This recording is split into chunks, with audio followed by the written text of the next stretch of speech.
Hey y'all, it's your girl Jackie from Hey Jackei Beauty, and today I'm going to be talking to you guys about how I found products that worked for my hair. So I hope that these tips will be useful to you, and if you haven't joined the beauty club, please subscribe.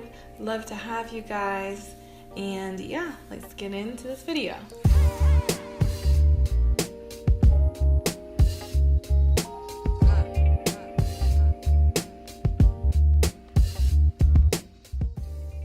So I have a little list here of kind of the process that I went through in trying to find out products that work for my hair.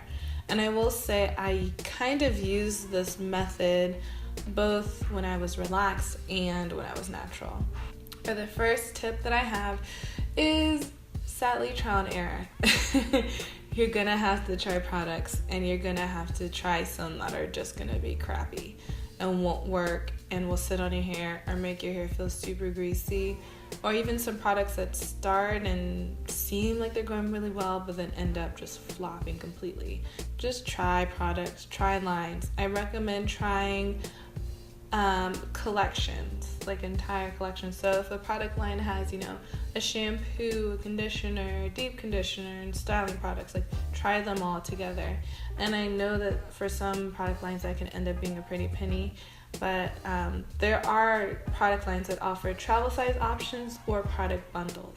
And so I know for sure the more kind of designer or just higher end natural hair care lines such as Diva Curl and Weedad, they both offer little product bundles where you can try the both wash products and the styling products together. And they're definitely at a cheaper price than buying just one of the products, and because you don't want to end up having a large size of a product that doesn't work for you. So definitely recommend travel size or bundle size. I know even Jackei Solutions has a bundle of one of their lines that you can try all their different products together. And it's enough for you to have at least 1 to 2 wash days or 1 to 2 styles. And another option or another thing to be aware of is your store's return policy. Target, it's not as good. I think you can only get a gift card for products if you've used any of it. Sally's, it has to be at least 75% of the product left in the bottle. But even like Walgreens, I'm sure, Rite Aid, CVS, Ulta, check all of their return policies and even ask when you're trying something. And so my next tip would go along with that, with trial and error, is looking at ingredients, specifically of products that you've tried and you like or you dislike. And so for me, when I first started out being natural, products were working pretty well, but I just hit a wall where just everything I was using at that time wasn't working. And so finally I just sat down and wrote out the top 5 ingredients in all the products. I just looked up the product online, and usually on the product's website or on Amazon they'll have a list of the ingredients. And what they say is that typically the first 5 or so ingredients in each product make up a majority of it. And so those are the ones that are going to have the primary functions of the product. They're the ones that are going to be probably outputting the most, I would say, effects onto your hair. And so what I was noticing in a lot of products that didn't work for me was that the ingredients were similar.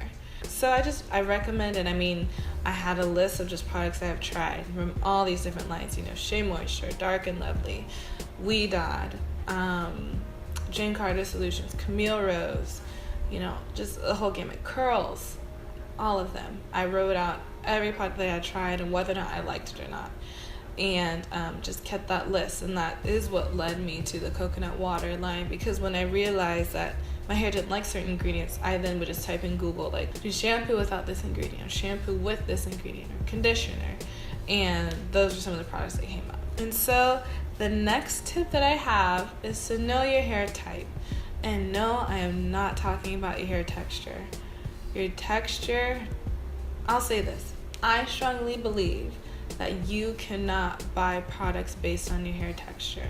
And by that I mean, for natural hair products, I don't believe that it's correct to say this only works for kinky hair versus this only works for coily hair. And I say that because a lot of us naturals have kinky and coily hair. Like, we have all the textures in our head. Because for me specifically, I have my looser curl up front, and a little bit of a more uniform, tighter curl in the back. My kinky's hair is right in the middle up here, and then I just have a mixture of all those textures, like from the sides and around the back.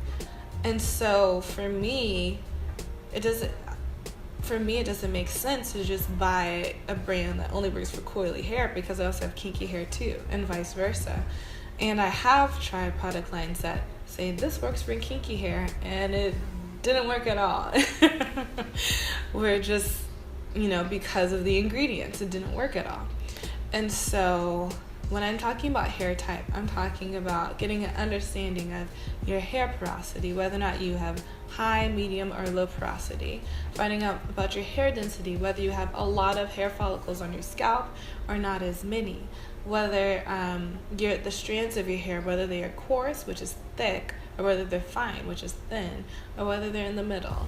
And even understanding like what your hair needs, like whether your hair is in need of more protein-based products versus moisture-based products, and also with elasticity. When you understand all those things, it leaves you way more informed to pick up products that will work for you. And so I didn't learn all these things on my own. I've watched videos and listened to people talk about it, and so I'll leave a little card up here of just people's videos that I've watched that have been extremely helpful. Mono's Hair, she has done a little great breakdown of some of the important 101s you need to know about your hair to help you buy products that will actually work for you. Because I think texture, if anything, influences the outcome of your styles, but I don't think texture influences the products that you should and shouldn't be using. Last but not least, to find products that work for you, sometimes you're gonna have to break the rules. And by rules, I mean the rules kind of that we've set up in the natural hair community, where, for example, you have to use the lock method, which is a leave-in, an oil, and a cream, or you have to use the LCO method, which is a leave-in, cream, and an oil, or you have to, use only thick oils like olive oil and castor oil, or you have to use only coconut oil. Only coconut oil works. No, or even saying that these textures can do wash and goes, and these textures can't, and these textures can do this and they can't do that. Really, none of that stuff matters. It really doesn't at the end of the day, because when rules get to the point of where they're preventing you from really enjoying your hair and finding what works, when rules prevent you from doing that, then they really have lost their entire point. Rules should not be a burden at all to you. Rules, if anything, should be little guidelines, and if those guidelines don't work, then forget it. It's not a big deal. You'll be totally fine. And if it works well for your hair, then do it.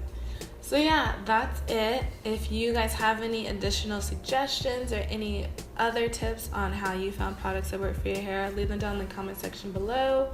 Make sure to like this video if it was helpful for you, and subscribe. Join the beauty club. And I hope you guys have a wonderful day. Much love. Bye.